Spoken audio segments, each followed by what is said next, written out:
కోకాపేట ఎంతమందికి తెలుసు? అమరావతి కోకాపేటలా మారబోతోంది అంటే ఎంతమంది నమ్ముతారు? మీరు నమ్మినా నమ్మకపోయినా భవిష్యత్తులో మీరు నమ్మలేని నిజం ఏదైనా ఉంది అంటే ఇదే. భూముల ధరలు ఎలా పెరుగుతాయో, ఎప్పుడు పెరుగుతాయో, ఎంతకు పెరుగుతాయో ఎవరైనా చెప్పగలరా? కానీ అమరావతిలో భూముల ధరలు, గత ధరలు, ప్రస్తుత ధరలు లెక్కలు వేసుకుంటే భవిష్యత్తులో భూముల ధరలు ఎలా ఉండబోతున్నాయో ఒక లెక్క అయితే మీ ముందుకు వస్తుంది. ఆ ధర చూసుకుంటే ఖచ్చితంగా భవిష్యత్తులో కోకాపేట ధరను అమరావతి భూములు తాగుతాయి అనడంలో ఎలాంటి సందేహం అవసరం లేదు.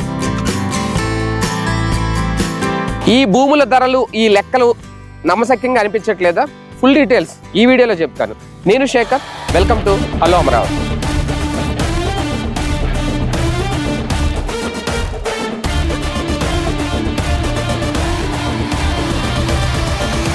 రైతులకు ఎలాంటి కన్ఫ్యూజన్ లేదు. అమరావతి రైతులంతా ఫుల్ ఖుషి. తమ భూములకు పెద్ద రెక్కలే వచ్చేసాయి. ఇందుకు కారణం ప్రభుత్వమే ఒక మార్క్ ధరను ఫిక్స్ చేసేసింది. ఇంతకీ ఆ ధర ఎంతో తెలుసా?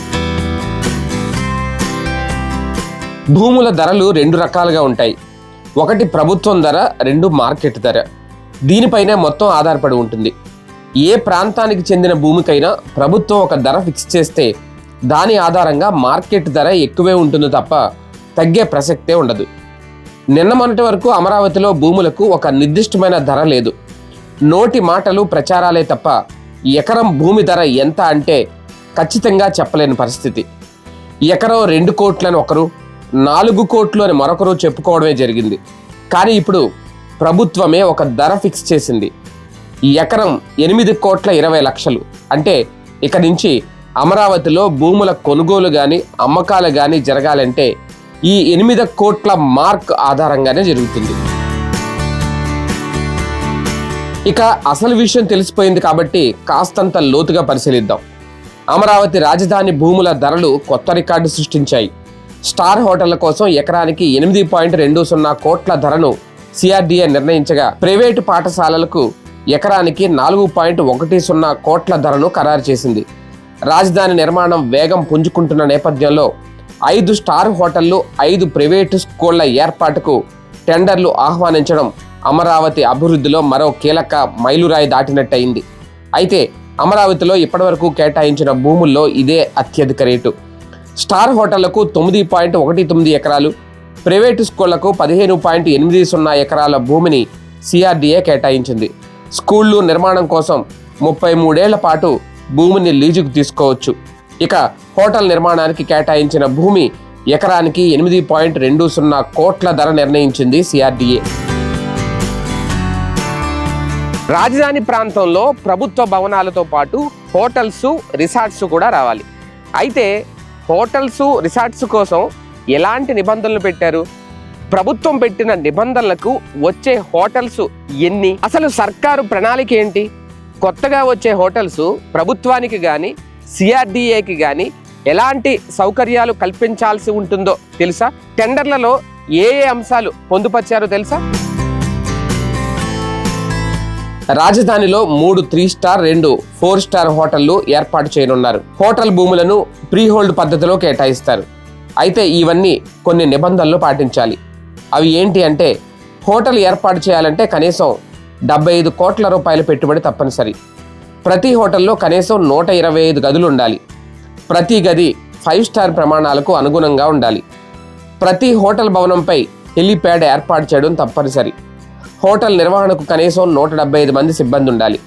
కన్వెన్షన్, బ్యాంకెట్ హాళ్లు ఏర్పాటు చేసి ఏడాదికి కనీసం 2,500 మందికి ఉపాధి కల్పించేలా ప్రణాళిక ఉండాలని సిఆర్డీఏ షరతు విధించింది. అంతేకాదు, సిఆర్డీఏ కోసం కూడా హోటల్స్ కొన్ని మినహాయింపులు ఇవ్వాలి. హోటళ్లను నిర్మించే సంస్థలు సిఆర్డీఏకు ప్రత్యేక సౌకర్యాలు కూడా కల్పించాలి. ప్రతి ఏడాది 15 రోజుల పాటు గదులను సిఆర్డీఏ వినియోగానికి ఉచితంగా అందుబాటులో ఉంచాలి. ప్రభుత్వ సమావేశాలు, సదస్సుల కోసం బ్యాంకెట్ హాల్ను కూడా ఏడాదికి 15 రోజుల పాటు ఉచితంగా ఇవ్వాలి.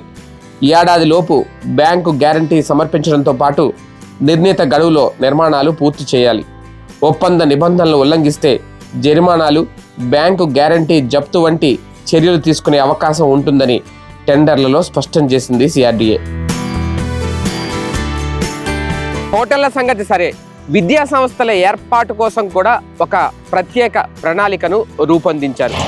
హోటళ్లకు నిర్ణయించిన ధర, స్కూళ్లకు నిర్ణయించిన ధర ఎకరానికి చూస్తే చాలా వ్యత్యాసమే కనిపిస్తోంది. అమరావతిలో 3 స్టార్ హోటల్స్, 5 స్టార్ హోటల్స్ మాత్రమే కాదు, రాజధానిలో నాణ్యమైన విద్యా సంస్థలను ప్రోత్సహించేందుకు 5 ప్రైవేటు స్కూళ్ల ఏర్పాటుకు ప్రభుత్వం 15.80 ఎకరాల భూమిని కేటాయించింది. ఎల్కేజీ నుంచి +2 వరకు విద్య అందించే పాఠశాలలు ఏర్పాటు చేయాలని టెండర్లలో పేర్కొంది. స్కూళ్లకు ఎకరానికి 4.10 కోట్లు ధర నిర్ణయించి 33 ఏళ్ల లీజు ప్రాతిపదికన భూములు కేటాయించనుంది. తుళ్లూరు, నవలూరు, పెనుమాక, కృష్ణాయపాలెం, దొండపాడు ప్రాంతాల్లో ఈ స్కూళ్లు ఏర్పాటు కానున్నాయి. దీంతో ఈ గ్రామాల ప్రజలు సంతోషం వ్యక్తం చేస్తున్నారు. రాజధానికి తరలి వస్తున్న ప్రభుత్వ అధికారులు, ప్రజాప్రతినిధులు, న్యాయ వ్యవస్థ సిబ్బంది, దేశీయ విదేశీ పెట్టుబడిదారులు, కన్సల్టెంట్ల అవసరాలను దృష్టిలో పెట్టుకుని ఈ హోటళ్లు, విద్యా సంస్థలకు సిఆర్డీఏ ప్రాధాన్యం ఇస్తుంది. ప్రపంచ స్థాయి మౌలిక సదుపాయాలతో అమరావతిని అంతర్జాతీయ ప్రమాణాల రాజధానిగా తీర్చిదిద్దే దిశగా ఈ టెండర్లు మరో కీలక ముందడుగుగా భావిస్తున్నారు. మొత్తానికి అమరావతికి ఇప్పుడు ప్రభుత్వం తీసుకున్న నిర్ణయం అతి పెద్దదనే చెప్పాలి. ఈ నిర్ణయంతో అమరావతి భూముల ధరలు దాదాపుగా ఫిక్స్ అయిపోయాయి. ఇక నుంచి ఎకరం 10 కోట్లకు కొనేవారుంటేనే అమరావతిలో అడుగు పెట్టాలి.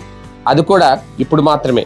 భవిష్యత్తులో ఈ హోటల్స్, స్కూల్స్ అన్నీ అందుబాటులోకి వచ్చేస్తే అప్పుడు ఎకరం 20 కోట్లు దాటినా ఆశ్చర్యపోవాల్సిన అవసరం లేదు.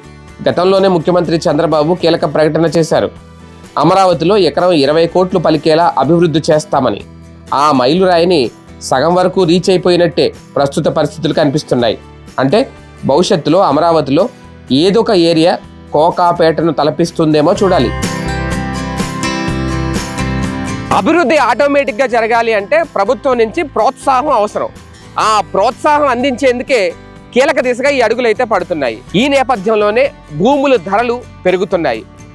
భవిష్యత్తులో ఇక భూముల ధరలు ఏ స్థాయికి వెళ్తాయో మీరే ఊహించుకోండి. ఇది ఇవాల్టి అమరావతి డెవలప్మెంట్కి సంబంధించిన స్పెషల్ వీడియో. మరో వీడియోతో మళ్ళీ కలుద్దాం. Thanks for watching. Signing off. Hello Amaravati.